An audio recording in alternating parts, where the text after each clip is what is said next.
voy a decir, les puse una liga para el problema 4 aquí en el WhatsApp. Vamos a ver. Aquí.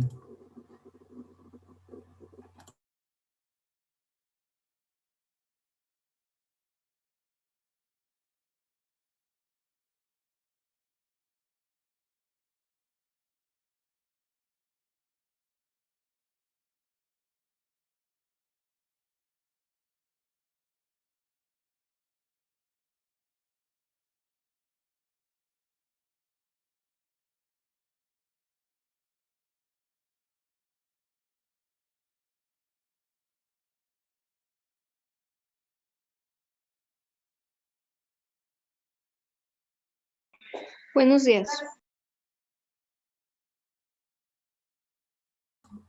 Buenos días, jóvenes, buenos días.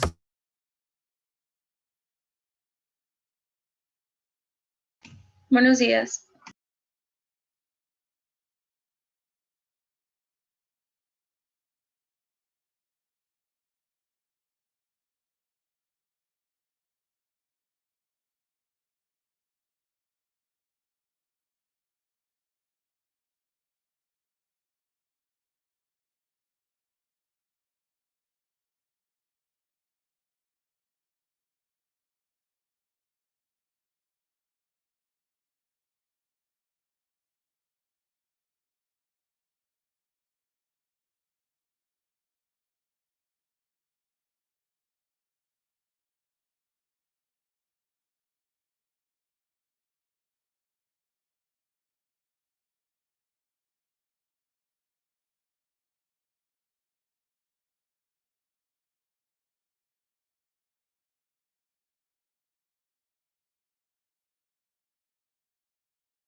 Bien, jóvenes, vamos. Buenos días.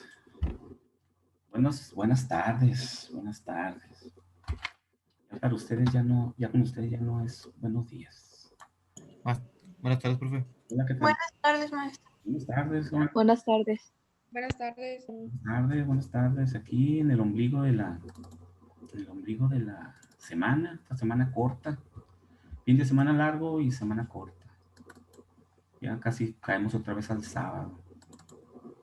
Entonces vamos a aprovechar bien este día para avanzar con nuestro tema. Les comento, ya pusieron la plataforma ayer, por ahí creo que les comenté a alguien. Ayer por la tarde ya me apareció la plataforma. Entonces, nos la cargan en blanco, ¿no? Completamente vacía. Entonces nosotros tenemos que, pues, rediseñarla, cargar las semanas, cargar las actividades, cargar todo, ¿no? A nosotros nomás nos entregan la plataforma separada por semanas. Entonces hoy estaremos trabajando en empezar a cargar las primeras 4 semanas. Entonces ya mañana ya pueden entrar a su plataforma. Hoy los damos de alta a todos, ¿no? A todos ustedes para que pues empecemos a aprovechar esa herramienta, ¿no? Para la cuestión de las actividades, las clases asincrónicas. Una clase asincrónica es aquella en la que ustedes no nos conectamos, ¿verdad? Como ahorita. Pero hay una actividad ahí que hay que hacer, ver algún video, hacer algún estudio, analizar alguna lectura, de tal forma que también se aproveche esa hora de la carga, de su materia, para avanzar, ¿no? Fortalecer lo que se está viendo en las clases sincrónicas. Entonces también programamos algo en las clases asincrónicas, pero eso lo hacen ustedes a lo largo del día, ¿no? Con una fecha de vencimiento para subir algún video que vean o alguna situación ahí que les pongamos como una actividad de aprendizaje en estas materias, ¿no? Y ya las 2 clases sincrónicas pues son estas, las de lunes y miércoles. Muy bien, Amavisca, Valderrama, Presente. Barrios, perdón. Presente. Por si no veo. Bueno, Barrios, Zazueta. Blancas, Blanco. Profe. Bien. Camacho Barraza. Presente. Castro González. Ahí viene Luciano. Carlos Daniel. Cota Castro. Presente. A mí no me pasó. ¿No te pasé? ¿Cómo te pides? Mercado Morales. Es que se me trabó la computadora. Todavía no llegamos ahí. Apenas andamos en la sede Castro. Ok, está Castro. Okay.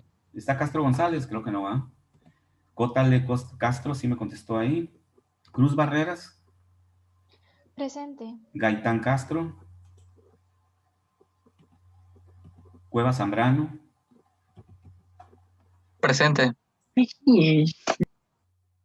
Grijalva Rodríguez. Presente. Loera Peña. Presente. López Rincón. Manjarres. Presente. Manjarres. ¿Cómo es tu otro apellido? Weiss. Weiss. Correcto. Manjarres Weiss. Muy bien, Alexia. Melendres. Presente. Mendoza. Rodríguez. Mendoza Rodríguez, sí. Presente. Ok, Mercado. Presente. Mesa.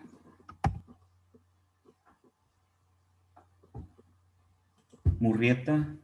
Presente. Naranjo. Presente. Rocha. Presente. Rodríguez. Espinosa. Rodríguez Espinosa, presente. Ok, muy bien, Rodríguez Espinosa. Rodríguez Ortiz. Presente. Ruiz Valdés. Presente. Saavedra. Presente. Okay. Salazar Osuna. Sandoval Sauceda. Presente. Urdiales Flores. Presente. Brenda Sepúlveda. Presente, profe. Valdés González. Presente. Yepis Muñoz. Isayas Córdoba. Córvala. Presente, profe. Sí, Corbalá, fíjate, la primera vez que escucho ese apellido, ¿eh? Nunca. A pesar de en tantos años, imagínate cuántos apellidos de tantos alumnos. Y es la primera vez que veo Corbalá, Corbalá, Corbalá. Muy bien, está bien. Bien, pues vamos a continuar. Maestro, Ándeme. ¿no me pasó a mí? Ah, ¿cómo te apellidas, Para checar. Yepis Muñoz. Yepis, Yepis, Yepis. ¿Sí? Yepis Muñoz. ¿Listo? Ah, presente. Sí, sí. Ya te Es que puse. está fallando mi internet. Ajá, sí, me imagino, sí. Ahorita en el otro grupo. Profe, acabo de entrar Ah, ¿cómo te apellidas? a la sala una. Ajá, ajá. Salazar Osuna. Fabiola. Muy bien. ¿Alguien más? Muy bien, sí, le comentaba que sí, de repente da mucha lata el internet. Yo no he batallado mucho este semestre, pero el semestre pasado sí, cada rato me tenía que conectar con el celular, con los datos, porque se iba el internet. De repente me decía que ya no estaba conectado. Pero este semestre se ha portado bien. Vamos a esperar que siga así. Entonces vamos a continuar. ¿Dónde está? Química analítica, lo cerré. Ah, no. Aquí está. Vamos a continuar con lo que vimos el miércoles. Grupo de las 12. Llegamos hasta la lámina 9. Entonces, la clase anterior nos quedamos aquí, ¿verdad? Vimos esto, fue el último. Hemos estado trabajando en definiciones, en conceptos, lo que es la química analítica, y de su definición se deriva el concepto de análisis o procesos o metodologías de análisis químico, que es la herramienta que utiliza la química analítica pues para obtener datos, ¿sí? Que también comentamos que era el principal objetivo de la química analítica, obtener información a través de datos. Y estos datos los obtiene a través de métodos de análisis químico. Y entonces comentamos también que existen 4 métodos de análisis químico. Los métodos químicos, que es donde aplicamos la química analítica tradicional o clásica, que es la que estamos trabajando ahorita, con una interacción materia-materia, en donde hacemos reacciones químicas de diferentes sustancias, de tal forma que obtengamos, por ejemplo, un precipitado y de esta forma poder determinar la concentración o la composición de ese precipitado y de esta forma obtener mis datos, la información. Métodos instrumentales que comentamos que los van a ver en química, en análisis instrumental, que es una segunda química analítica, pero a través de instrumentos, aprovechando la interacción materia-energía, ¿sí? En donde la materia es excitada a través de energía, modificada a través de energía, como puede ser energía eléctrica, puede ser energía lumínica, es decir, a través de métodos ópticos, y también obtener pues datos, ¿no? Que nos permitan encontrar la composición de una muestra. Esto va a ser su química o su química de análisis instrumental, ¿no? Que van a ver más después de esta materia. Y también teníamos los métodos físicos, en donde, al igual que en los métodos químicos, se aprovecha una propiedad, pero es la propiedad física. Por ejemplo, el punto de fusión de una sustancia. Podemos determinar si en una determinada muestra está presente mi analito y en qué concentración, por el punto de fusión que pudiéramos observar en esa muestra. Y lo determinamos también a través de instrumentos, ¿sí? Y los métodos físico-químicos, donde se combinan los métodos químicos con los métodos físicos a través de instrumentos y aprovechamos las dos propiedades. Por ejemplo, aquí tenemos un espectrofotómetro de absorción atómica, en donde se aprovechan propiedades tanto físicas como químicas de la sustancia. Entonces, aquí tenemos una absorción de calor, una absorción de energía, y también tenemos una reacción química de flama aquí, que se denomina una reacción de combustión. Quemamos la muestra y al mismo tiempo medimos absorción de luz, que es una propiedad física. ¿Ok? Entonces por eso se llaman métodos físico-químicos, porque están combinados. Y eso fue lo que vimos la clase anterior, ahí nos quedamos. Entonces vamos a continuar con con dos conceptos ya conocidos por ustedes también, lo que es la química cualitativa y la química cuantitativa. La química cualitativa, pues su mismo nombre lo indica, trata de determinar si está presente un analito en una determinada muestra. Y hay muchos procesos muy simples para determinar si está presente un analito. Por ejemplo, si en una muestra de agua queremos saber si hay un ácido ahí disuelto, como puede ser el ácido carbónico, pues simplemente midiendo el pH podemos determinar si está presente ahí un ácido. ¿Sí? Si el pH nos dice que es menor de 7, quiere decir que sí hay un ácido disuelto, y ya podemos inferir eso y entonces podemos proceder a hacer un análisis cuantitativo. Entonces, una vez que determinamos que está presente un analito, pues ya podemos proceder a la química cuantitativa, y la química cuantitativa se divide en tres partes, en tres formas diferentes. Chequen que las tres formas en que se distribuye la química analítica cuantitativa, clásica, óptica y eléctrica, están derivadas de los métodos de análisis químico. ¿Sí? Aquí tenemos los métodos químicos, que son los métodos clásicos. Tenemos los métodos ópticos y los métodos eléctricos, que están aquí en métodos instrumentales y métodos físicos. Entonces, hay una relación entre la química cuantitativa y el método que utilizo para determinar la concentración de mi analito. Forzosamente tiene que haber una relación. Entonces, la química analítica clásica, pues es la metodología de propiedades químicas, y hay tres áreas de estudio, que es la gravimetría, la volumetría y la gasometría.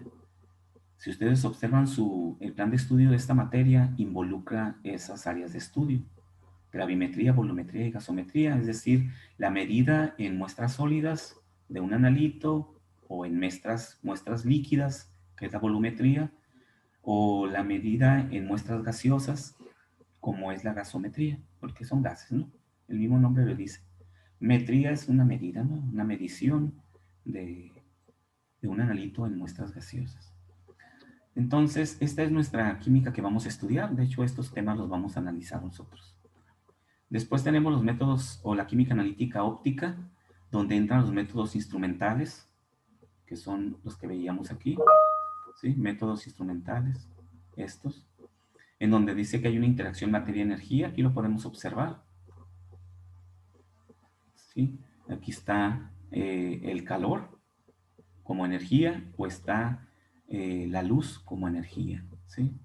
La espectroscopía visible. Recuerden que los métodos ópticos pues tratan de la luz, y la luz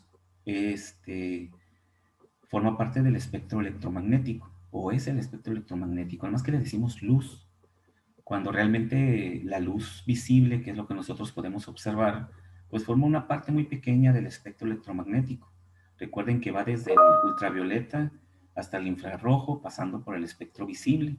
El espectro visible es una parte muy pequeña de ese espectro total, ¿no? Va de 400 a 700 nanómetros. Entonces es una parte muy pequeña lo que nosotros podemos observar, que es lo que nuestros ojos pueden detectar, ¿no? Pero también está el UV, el infrarrojo y el rayos X. Entonces, estos instrumentos ópticos detectan este tipo de luz, y dependiendo de cómo cómo interacciona con el analito en mi muestra, pues puedo determinar su composición y su concentración, o su concentración.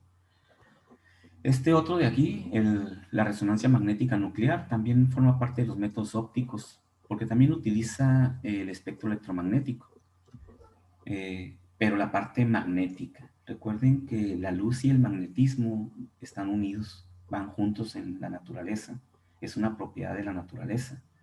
Entonces, aquí se aprovecha la parte magnética del espectro, de tal forma que se generan campos magnéticos muy fuertes, y los núcleos de los átomos cambian su giro, su orientación, la orientación nuclear de estos átomos, de estos núcleos que también están girando.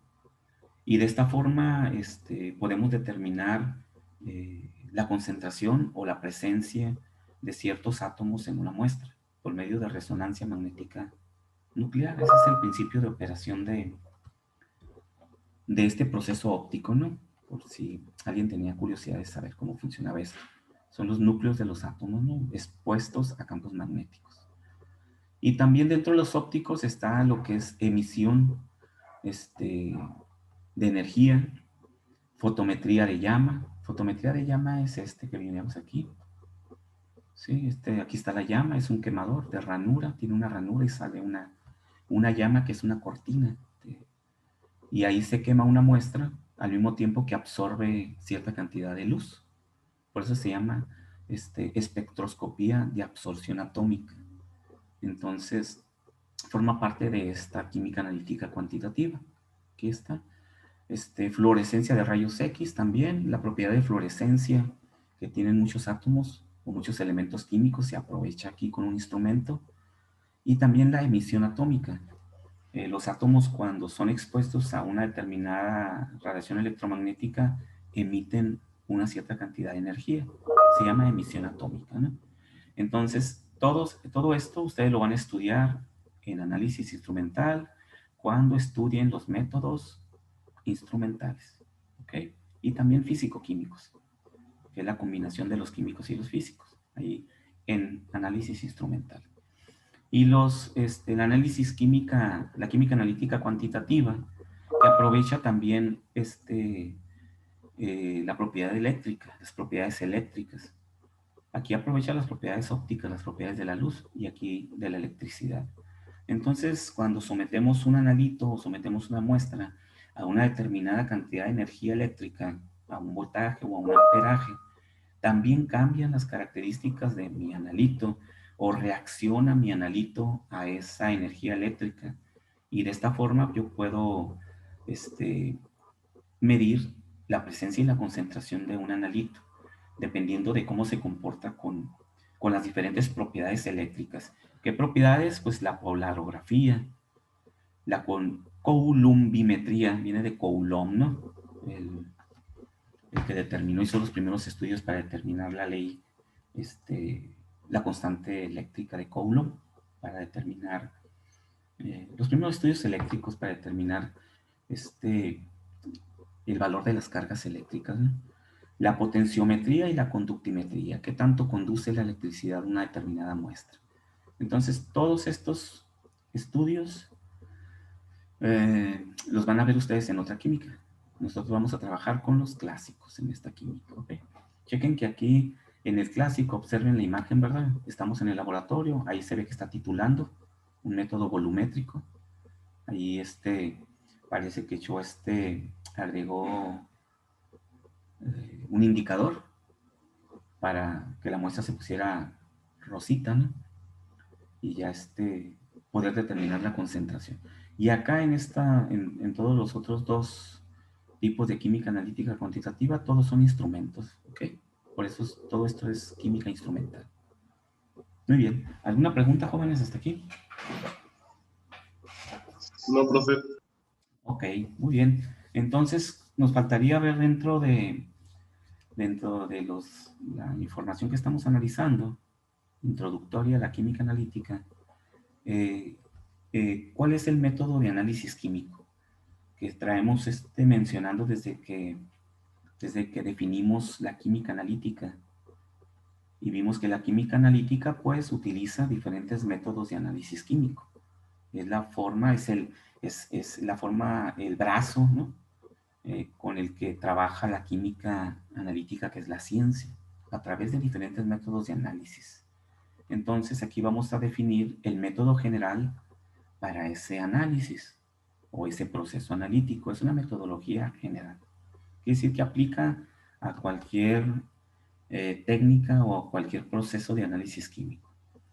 Dice que es importante realizar una definición de términos ligados al análisis. Hay que familiarizarnos con estos términos para cuando estemos tratando de procesos de análisis químico. Una muestra, pues sabemos que es una parte representativa de la materia objeto de análisis. ¿Sí? Todos sabemos lo que es una muestra. Es una pequeña cantidad de un sistema, de agua, de un proceso, de una sustancia que esté entrando a un reactor, o que esté saliendo de un reactor, o que esté dentro del reactor. O sea, la muestra la puedo tomar en cualquier parte de mi proceso, dependiendo de cuál es mi definición del problema, ¿sí? O sea, qué es lo que quiero determinar. Pero es una parte representativa. Es muy importante detenernos un poquito aquí en la cuestión de la muestra, porque dependiendo de la fase en la que se encuentra mi sistema que quiero estudiar, que puede ser un gas que va dentro de una tubería, o que está dentro del reactor, o una salida o una entrada de una corriente líquida o una solución, o pueden ser sólidos que estén entrando o saliendo de mi proceso, o que se encuentren presentes dentro de un determinado ecosistema que esté estudiando. Es una gran cantidad de situaciones diferentes en donde pueden estar en forma de líquido, sólido o gas. Dependiendo de eso, es la forma en que voy a tomar mi muestra. Y dependiendo de mi universo, del tamaño de mi proceso, es el número de muestras que tengo que determinar.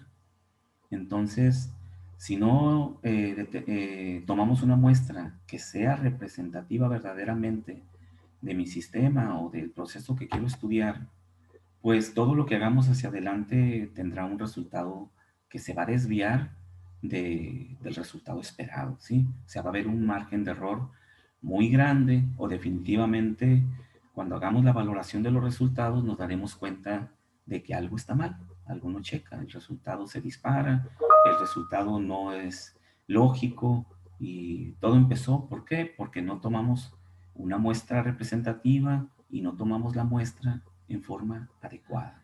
Entonces, esta parte es muy importante. No lo vemos aquí en esta parte, en esta química analítica, porque ustedes lo ven en probabilidad y estadística. Ahí les enseñan cómo tomar muestras de determinados universos y cómo determinar el tamaño de muestra dependiendo del tamaño de mi sistema. Si van a ser 10 muestras, si van a ser 20 muestras, si van a ser 5 muestras, y de qué parte o en qué partes de mi proceso es más conveniente tomar la muestra y cómo tomo esa muestra. Eso lo ven ustedes en probabilidad y estadística. Antes formaba parte de la química. Años atrás, la primera unidad de competencia era probabilidad y estadística. Y aquí mirábamos esa parte, pero ya no aparece en los programas de estudio de la química analítica porque lo pasaron a la materia de probabilidad, ¿no? Entonces, para que lo tomen en cuenta ahí cuando lleven esa materia y chequen eso, pues lo tienen que orientar hacia esta parte del proceso de análisis químico, que es el muestreo. Entonces, por ejemplo, si queremos tomar una muestra de un sólido, llega a mi planta un camión que lleva, no sé, vamos a hablar de una sustancia orgánica que lleve pasta de soya. Pasta de soya es el residuo que queda cuando se procesa el grano de soya o la semilla de soya para extraerle el aceite. Entonces queda una pasta que después se seca para convertirla en una harina, y esa harina se utiliza para fabricar diferentes alimentos, tanto animales como para consumo humano. Entonces llega un camión a nuestra planta cargado con pasta de soya. ¿Cómo muestrearíamos, cómo se imaginan ustedes que muestrearíamos ese camión para tener una muestra representativa de todo el camión o de todo ese embarque de pasta de soya? ¿Cómo lo muestrearían? ¿Cómo lo muestrearían ustedes? Abrirían una rendija estos camiones tienen compuertas laterales, ¿no? Abrirían una compuerta y tomarían una muestra de la compuerta. ¿Cómo Yo creo que sí, ¿no? Agarrando una pequeña muestra ya se puede determinar o sea, de todo lo que está rodeado, de todo el camión, pues. todo el camión? Muy bien. ¿Alguien más que tenga, su compañero dice que estos camiones, pues, todos los conocemos, ¿no? Son los camiones esos los trailers o los tortons, ¿no? Que transportan 20 toneladas o un trailer que puede transportar hasta 30 toneladas. Y tienen compuertas laterales, y esos camiones pues están destapados, ¿no? Llevan una lona por arriba para cubrir el producto y que no se vuele en el camino, ¿no? Entonces llegan a la planta, se sube a la báscula, y en el momento en que se sube a la báscula, viene el técnico analista del departamento de calidad y toma la muestra. Inmediatamente se lleva la muestra al proceso, al laboratorio anal de calidad, en donde, claro, tiene un instrumento, ¿sí? No se va a poner a hacerlo con la metodología clásica o la metodología química, sino que va a utilizar un instrumento para analizar esa muestra y ver pues cuánta humedad tiene primeramente. Los parámetros importantes son la humedad y el otro parámetro importante es el porcentaje de aceite que tiene. Porque recuerden que viene de un proceso en el cual se extrajo aceite de soya. Entonces se determina la cantidad de aceite que trae y la cantidad de proteína que trae. Son los tres parámetros que se le miden: aceite, proteína y humedad. Y rápido los pasas por un instrumento y en 5 minutos máximo ya el instrumento te arroja el porcentaje y ves tú si rechazas ese embarque o esa entrada, o la mandas a un determinado silo en donde estás almacenando pasta de soya con cierto rango de proteína, y de esta forma vas tú organizando tus entradas, ¿no? Tienes diferentes silos con diferentes cantidades de proteína. Es muy importante la química analítica en todos los procesos. No podemos producir nada si no obtenemos datos, ¿no? Pero, entonces su compañero dice que abriría las compuertas y de ahí tomaría una muestra. ¿Alguien más que tenga otra metodología diferente? Ahí está, fíjense que dice aquí método, ¿verdad? Método. ¿Qué metodología utilizaríamos? Todos harían igual lo mismo. Le abrimos las compuertas. ¿No se trataría de tomar una muestra del centro? Ah, correcto, ¿verdad? Como que si la tomo de las compuertas laterales, como que queda olvidado el centro, ¿verdad? Del camión. Imagínense en los negocios y en los procesos y en las mismas actividades humanas, todo sucede, ¿no? Les digo porque yo trabajé muchos años en este proceso. De hecho, yo estuve trabajando muchos años en Bachoco. Producíamos alimento para aves y cerdos. Y y es bien importante controlar esto porque el que te manda la proteína, el que te manda un embarque, por ejemplo, de harina de soya, puede cargar el centro del camión con una proteína, con una pasta de mala calidad que tenga por ahí en sus hilos, en su planta, y que quiera deshacerse de ella, y la carga al centro del camión, y luego en las orillas rellena con proteína de máxima calidad, ¿no? Que nosotros recibíamos proteína de entre 45 y 47% de proteína. Es el rango aceptable. Había proteínas de 49, muy buenas, pero había proteínas de 40, ¿no? Con muy bajo porcentaje. Entonces todo puede suceder, ¿verdad? Entonces cuando muestreamos, necesitamos tener una parte que sea representativa de todo el volumen que estoy muestreando, en este caso un sólido. Entonces, ¿cómo se hace aquí? Se bayonetea. Son unos tubos, un tubo dentro de otro tubo que tienen compuertitas, de tal modo que cuando ensartas el tubo, el técnico se sube al camión, ¿no? Le quitan la lona del camión y se sube. Y muestrea en diferentes puntos. Se sube a la pasta de soya, no se hunde, no, camina arriba de la pasta de soya. Y va bayoneteando, va insertando la bayoneta. La bayoneta tiene la altura del camión y tiene a cada 30 centímetros tiene una compuertita. De modo que cuando ensarta la bayoneta, gira un tubo dentro del otro y abre la compuertita y entra soya de ese punto a 4 o 5 diferentes alturas del camión. Saca la bayoneta y esa muestra la mete en una bolsita de plástico, le pone un número para identificarla y la guarda. Después muestra en otra esquina del camión, hace lo mismo, saca una muestra Está muestreando un punto del camión y también está muestreando diferentes alturas del camión, porque la bayoneta se lo permite, ¿no? Y de esta forma toma en las esquinas, luego toma 2 en el centro, de tal forma que tome 6 muestras por cada camión, de diferentes puntos de arriba. Puntos bien definidos, ¿no? Las 4 esquinas y luego 2 del centro, por ejemplo, ¿no? Entonces, observen que muestreando de esa forma, él tiene 6 muestras que son representativas de todo el embarque de esas 30 toneladas de harina de soya, ¿no? Entonces, esa es una forma de muestrear un sólido. Entonces, así se hace, ¿no? Si a alguno de ustedes después le toca ir a algunas de las empresas agroindustriales que hay aquí en la región y observan cómo muestrean los camiones, se van a dar cuenta de que se hace de esa forma. Entonces, la parte de la muestra es bien importante, porque de ahí vamos a sacar nuestros datos. Y, bueno, eso como un ejemplo de la importancia y cómo muestrear un lote, ¿no? O una determinada cantidad de un sólido. Y así existen diferentes metodologías, ¿no? Si son líquidos o si son gaseosos, ¿no? Chequen que ahí se complica un poquito más la forma de tomar la muestra, ¿no?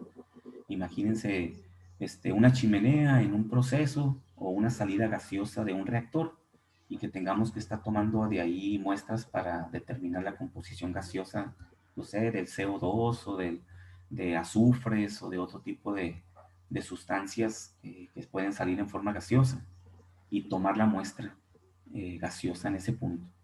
De hecho, pues ya existen instrumentos, ¿no?, que se colocan en las chimeneas y esos instrumentos están tomando muestras cada determinado tiempo que va pasando por ahí el gas y cada determinado tiempo toma una muestra y después esas muestras se mandan al laboratorio y se combinan, se cuartean, se llama metodología de cuarteo y ya se determina la composición de esa muestra gaseosa.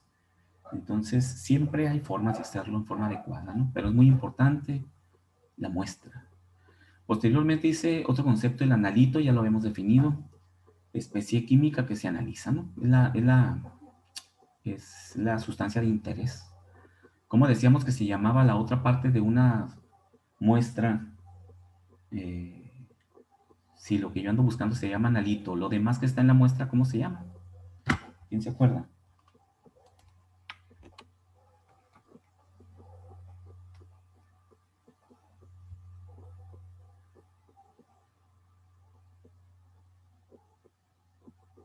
¿No se acuerdan? ¿Cómo se llama? Acá lo definimos arriba, ¿recuerdan? Se me olvidó, pero sí lo había dicho. Sí, ¿Es recuerdo. matriz? Correcto, es la matriz. Todo lo que no forma parte de, o sea, que no sea el analito, se denomina matriz. ¿Sí? Entonces, correcto. Técnica dice medio de obtener información sobre el analito. ¿Qué técnica voy a usar? Y el método, conjunto de operaciones y técnicas aplicadas al análisis de una muestra. ¿Sí? O sea, la técnica es en sí, por ejemplo, voy a usar para determinar la composición de plomo, ¿no? Volvemos en una solución, voy a hacerlo por volumetría, ¿sí? Ahora, dentro de la volumetría o el análisis volumétrico, hay diferentes métodos de análisis volumétrico. Entonces, por eso una es la técnica y otra es la metodología. Y dice, y finalmente el concepto de análisis, que también pues ya es conocido de nosotros, pues es el estudio de una muestra, ¿no? Las pruebas que se le hacen para determinar sus composiciones o determinar la naturaleza de esa muestra. Es el análisis. Entonces, muestra, analito, técnica, método y análisis. ¿Por qué estas palabras aparecen en nuestro método general analítico? ¿Sí? ¿Qué es este? Entonces, vamos a ver cada uno de las partes que lo componen y vamos a darnos cuenta de que de alguna otra forma estamos familiarizados con esta metodología, ¿no? Entonces, primeramente, la parte fundamental es la definición del problema. Dice por ahí en el argot de la mejora continua, ¿no? Y el control de procesos dentro de las ISOs 9000 y 14000, que no se puede medir aquello que no se define, ¿sí? Entonces, y no se puede mejorar aquello que no se mide. Entonces, todo comienza con la definición. Si voy a medir algo, tengo que definirlo primero. ¿Qué es lo que voy a medir? ¿Sí? ¿Cuál es el problema realmente que quiero solucionar o el problema que quiero analizar dentro de un proceso? Entonces, la definición del problema, pues es la parte principal en el arranque del método. Entonces, si por ejemplo tenemos un problema en una operación de un proceso, en un reactor, y analizamos cuál es el problema que tenemos en el reactor. Entonces, de analizar el problema en ese reactor, después definimos que necesitamos medir la composición de alguna de las salidas del reactor para ver si alguno de los componentes de esa corriente de salida está muy arriba o está muy abajo, porque de esa forma podemos determinar qué está pasando dentro del reactor, ¿sí? Es como un doctor, ¿no? Queremos saber qué pasa dentro del cuerpo de una persona que se siente enferma, pues hay que hacer definir el problema que puede tener esta persona para saber qué tipo de análisis le vamos a mandar a hacer a esta persona. Es exactamente lo mismo. Entonces definimos el problema, decimos, de acuerdo a lo que está pasando en mi proceso, vamos a mandar a analizar esta corriente de salida y vamos a analizar la composición de determinado analito. Queremos saber si está arriba, si está abajo, si está presente, qué concentración tiene. Entonces ya definimos nuestro problema, ¿sí? Una vez que ya definimos el problema, elegimos el método que vamos a utilizar. O sea, qué metodología, qué conjunto de operaciones vamos a hacer, vamos a llevar a cabo para poder determinar la concentración de ese analito en específico. Entonces, ya que tenemos eso definido, pues entonces hasta ahorita no hemos hecho nada físico, ¿no? Nada más definimos el problema, lo escribimos y elegimos con qué metodología vamos a analizar las muestras con el objetivo de solucionar ese problema y obtener información. Entonces ya viene lo físico, que es lo que está dentro del cuadrito ese, ¿no? Sombreado. Y es la toma de la muestra. Y ya platicamos ahorita de la importancia de la toma de la muestra, ¿sí? Ya tomo mi muestra y luego dice, en el ejemplo que pusimos, pues la pasta de soya, pues no se transforma la pasta de soya en el proceso de muestrear y luego llevarla al laboratorio para determinar su composición. Porque es una muestra sólida, que no le va a suceder nada, ¿no? Pero no así sucede con otro tipo de muestras. Por ejemplo, una muestra sea una solución, sea un líquido, en el cual tenemos presentes algunas sustancias químicas que pueden estar reaccionando entre sí y modificar la composición de mi muestra. O también esa muestra líquida puede tener bacterias, puede tener biomasa, que también en el tiempo en que yo procese la muestra, puede haber una transformación ahí biológica y modificar la composición de mi muestra. Y lo que analice de ahí en adelante, pues ya no va a ser representativo de mi problema que estoy estudiando. Por esa razón es importante el siguiente paso, que dice transformación de la muestra. O sea, ¿qué voy a hacer con mi muestra en lo que la analizo? ¿Cómo la transformo? Con el objetivo de que no cambie mi muestra y además de que mi muestra esté lista para ser analizada. Profe, ¿Mande? ¿por medio de qué proceso se realizaría la transformación de las muestras?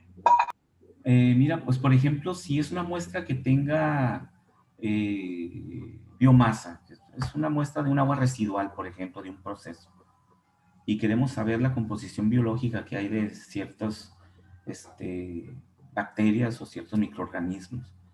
Lo que hacemos nosotros, por ejemplo, en ese tipo de muestras, es acidificar la muestra. Echas unas gotitas de ácido sulfúrico o ácido nítrico, y eso detiene la reproducción de las bacterias. ¿Sí? Entonces acidificamos una muestra de una solución. Entonces, de esa forma la muestra ya no se sigue transformando, se detiene, lo que esté ahí queda como cuando lo tomaste al acidificar la muestra. Entonces ya llevas la muestra a tu laboratorio, y a lo mejor de aquí que la llevas al laboratorio, tomaste la muestra por allá en una planta o en un proceso muy alejado de la ciudad, como suele ser, y de aquí que llegas al laboratorio, pues ya tu muestra se transformó, acidificándola. Cuando llegas al laboratorio, tu muestra ya no está como cuando la tomaste. Pues. Esa es una técnica que usamos, ¿sí? Para detener la transformación. Y si hay reacciones químicas, pues también puedes adicionar algún reactivo que neutralice la reacción química que esperamos que se genere dentro de la muestra. Es simplemente con cambiar su pH, ¿no? Es muy importante modificar el pH de una muestra, porque con eso detenemos los procesos químicos o los procesos biológicos que se estén llevando ahí.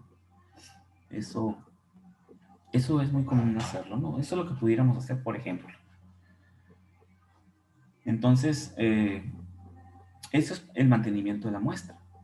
Y ya que llegas al laboratorio, pues podemos transformar esa muestra para poderla procesar. Entonces, ¿qué hacemos con esa muestra líquida, por ejemplo? Pues esa es una muestra muy concentrada. No la podemos analizar directamente así.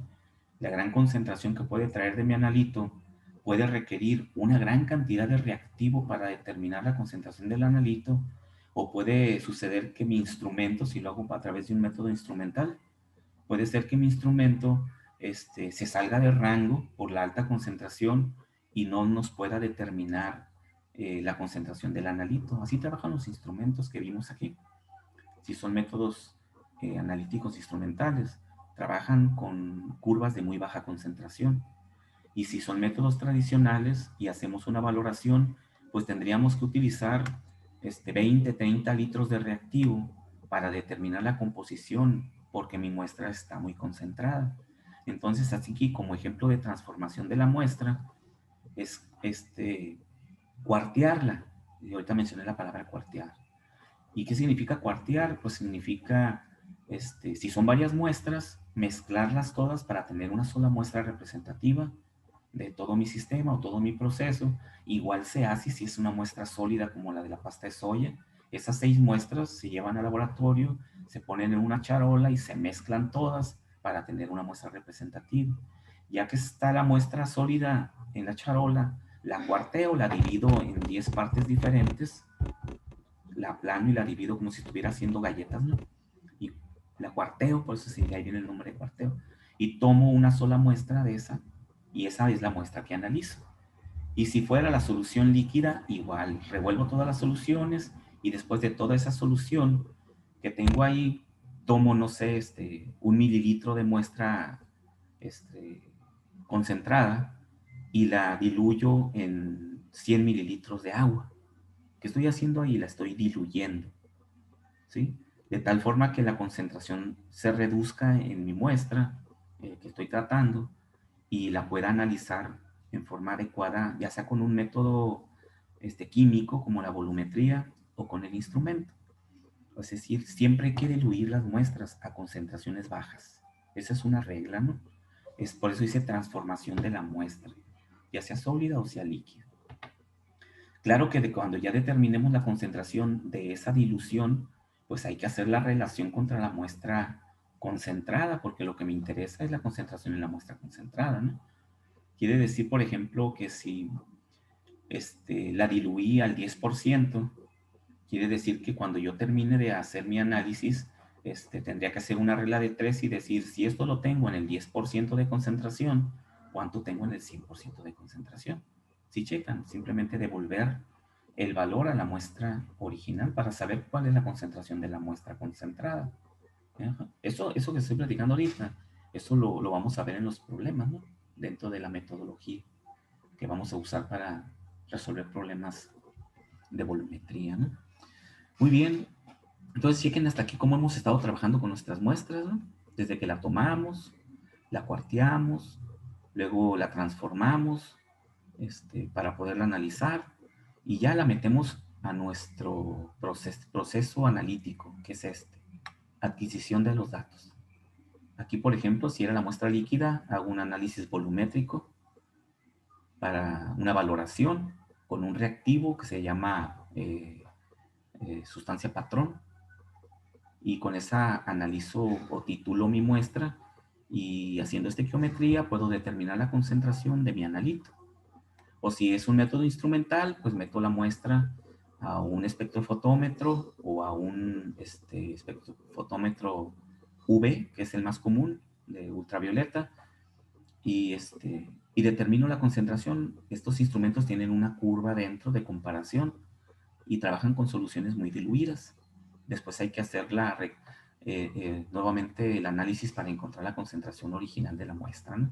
Pero ya estoy adquiriendo los datos. Aquí estoy aplicando mi método, ¿sí? Ya sea un método instrumental o un método volumétrico. Ya que tengo la información y calculé por método volumétrico la concentración, entonces ya me voy al siguiente paso, que es el paso del tratamiento de la información que obtuve, el tratamiento de los datos. Normalmente, siempre que hacemos un análisis químico, un proceso de análisis químico, no es válido hacer un solo análisis, ¿verdad? ¿Por qué no puedo hacer un solo análisis? De decir, tomé mi muestra, luego tomé 2 mililitros, los diluí a 100 en un matracito aforado de 100 mililitros, y esa muestra la valoré con una solución de ácido nítrico, con una concentración determinada, y encontré la concentración de mi analito. ¿Ese resultado será suficiente para decir que mi proceso tiene un cierto comportamiento, o que en mi proceso que estoy estudiando se encuentra el plomo con, no sé, 300 partes por millón, y ya con eso hacer acciones de mejora o de control de mi proceso? ¿Será suficiente con un dato?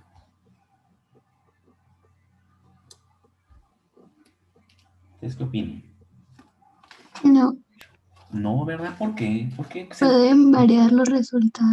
Sí, ¿verdad? O sea, como que dicen que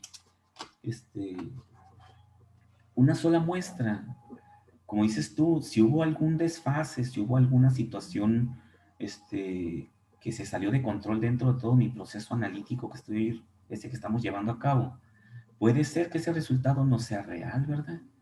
Un solo dato no me garantiza que esté bien, que lo que hicimos sea adecuado, que no haya habido ningún factor de desviación, algún error en mi técnica. No podemos deducir eso, o sea, seríamos muy confiados, ¿no? Decir, sí, mi proceso trae 300 partes por millón de plomo. Claro que no, o sea, siempre necesitamos tener varios datos para poder valorar esa información y poder concluir que está mi proceso llevándose a cabo en forma adecuada, mi proceso de análisis químico. Entonces, vuelvo a tomar otros 2 mililitros de la misma muestra, los vuelvo a analizar en mi instrumento o los valoro nuevamente por titulación y vuelvo a obtener un dato, ¿no? Ese dato pues no va a ser el mismo. Dicen, hay una regla que dice que nunca puedes obtener dos datos exactamente iguales, ¿no? Es imposible, ¿no? Porque siempre hay factores que están influyendo en la medición de ese dato, de la medición de ese analito, y por lo tanto no puede haber dos datos iguales. Pero, por ejemplo, te daría, no sé, 295 partes por millón, ¿ok? 295 y 300 no son tan diferentes, ¿no? Y analizamos otra muestra, otros 2 mililitros, y nos da 305. Y nos damos cuenta cómo nuestros datos giran alrededor de una media, ¿no? Aquí es donde entra la estadística, ¿no? Eso que van a ver ustedes en probabilidad y estadística. Entonces nos damos cuenta de que todo gira alrededor de una media, que la desviación estándar es pequeña y por lo tanto mis datos son confiables, ¿sí? Aquí, ¿qué estamos haciendo? Estamos dándole un tratamiento a los datos. Este tratamiento suele ser un tratamiento estadístico, ¿sí? Hacer una gráfica con todos nuestros datos que obtuvimos y ver qué tanto se ajustan a una recta, y sacamos la varianza de esos datos y vemos que se ajustan a una recta en un 99%, y podemos decir que mis datos son completamente válidos. Pero si los datos están muy dispersos, mi varianza va a ser muy grande, me va a dar 0.8 de varianza, entonces eso me indica que mis datos están muy dispersos. ¿Qué significa eso? Que unos fueron 300, otros fueron 200, otros fueron 125. Ahí nos damos cuenta en el tratamiento de los datos que esos datos tienen un problema. Algo pasó en el proceso de análisis químico de tal forma que los datos me están dando muy dispersos, no se parecen entre sí. La desviación estándar es muy grande. Eso se ve ahí en esa parte, tratamiento de los datos. ¿Sí?